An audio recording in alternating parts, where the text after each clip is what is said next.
I help you? And you then hold them to the peace officer status. But in your situation, it could have been deemed to be a breach of the peace. If you were making noise after a certain time, interfering with someone else's peace, they would have been within their rights to come and tell you to turn it down. They likely shouldn't have done it that way. What I teach people to do is to file a fee schedule, whereby, yeah, you can give me an order, and I'll accept it, but you are going to pay me. I'm not fulfilling any order for you unless you pay me. An order of the court, I get paid. If they want my name, if they order me to do something, I do it under protest and duress, and I activate my fee schedule. Protest means if someone comes to you and says, wash my floor, and you say, no, show me a contract. I never agreed to do that. And they say, I'm ordering you to wash my floor, and I've got a gun. You're going to do it.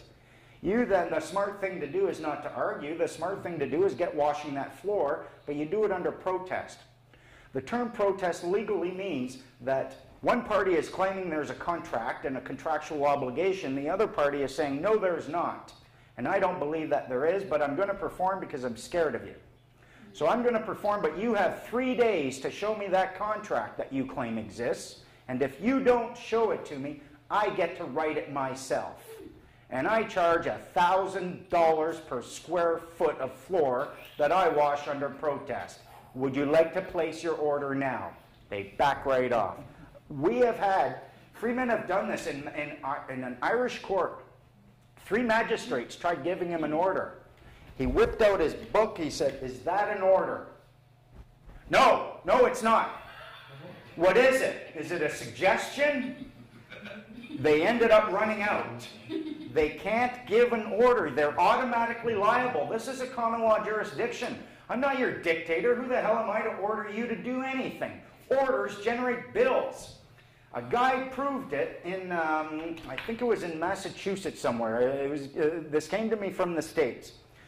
The guy's in court, and the sheriff's deputy or the bailiff came and ordered him to take off his hat. He said, is that an order? The bailiff said, yes, it is. He said, fine, here's my bill. You owe me $1,000. Took off his hat. The bailiff laughs at it. Ha, ha, ha, ha, ha. Took it up to the judge. Said, Judge, look at what he gave me. No, no, no. There's a little whispering. The bailiff looks behind. Boom. Before that guy left, that bailiff came up to him with a check for $1,000. Hello. Nobody can order you, and if they refuse to then pay that bill, it's called fraud. You can shut down courts like this. Any cop. Now, you don't want to get too pokey with them, but that's why you serve notice on them. I also served a promise of peace, so if they do come and arrest me, I say, okay, I've got a promise of peace, protest and duress, note it. They note it in their book, and then the last time I was arrested anyways, and then the guy tapped me, he said, you're under arrest. Yeah, okay, fine. We had a little chat until the paddy wagon came, and he said, okay, I got to put the cuffs on you now, Rob. Okay, no worries. One click, you know, no violence. It was a respectful thing. The paddy wagon driver comes, and he had seen me about a week previous. He was dealing with someone, and I'm there with my camera filming him. So he sees me. He says, oh, yeah, I know you. I've dealt with you before. I said, really? What's my name? Well, I don't know your name. Trust me, people deal with me once, they never forget it. Next, you got one? Was that good enough? Sure. Fee schedules work, buddy. Accept their orders under protest and duress. Have a fee schedule filed.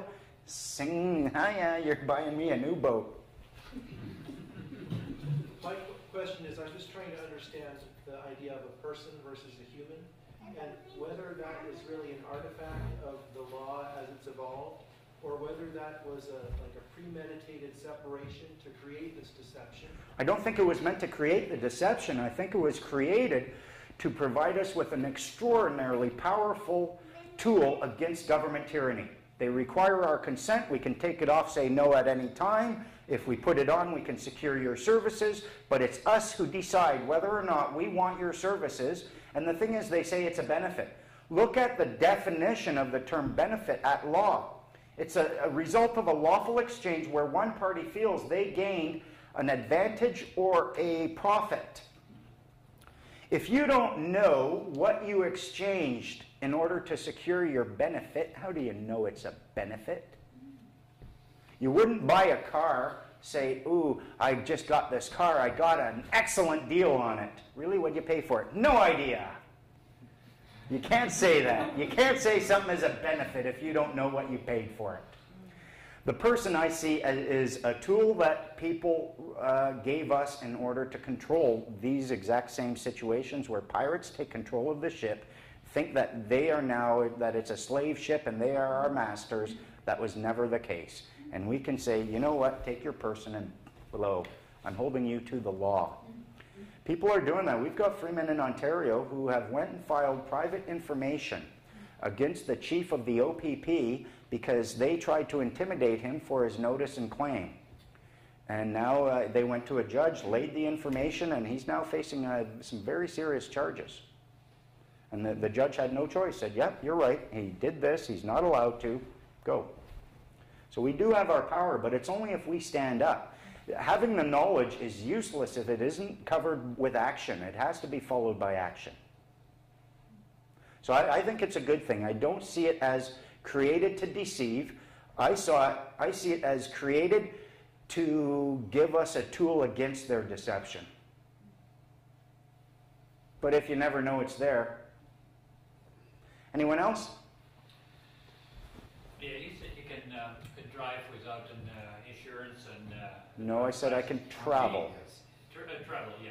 Do you have any other documentation, or is it just your knowledge that you... No, I serve a notice of understanding and intent and a claim of right. I'm going through the whole process again for a specific thing, a little movie that I'm making. Now that I found the situation about in Alberta, I've got a much more powerful argument. So I'm going to be bringing that out and filming it.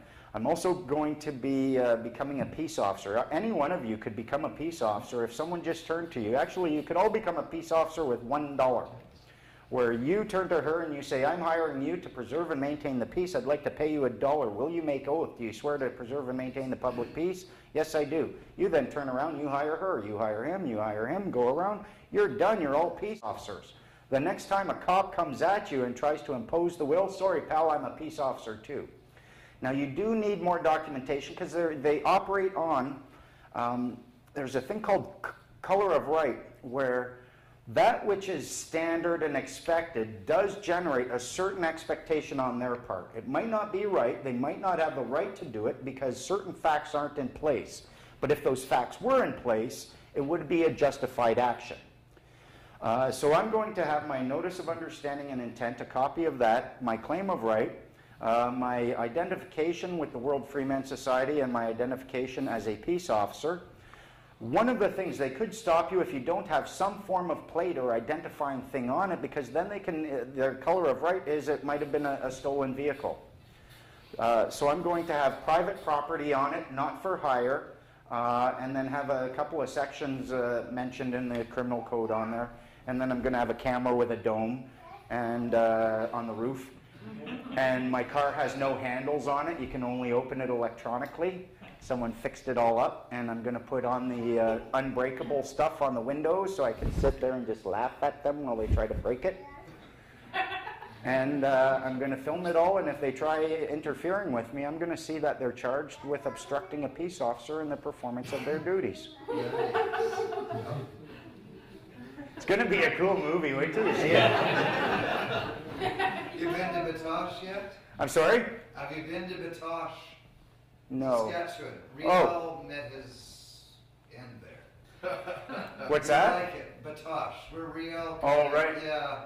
Another famous lawyer. Yeah. Yeah. Okay.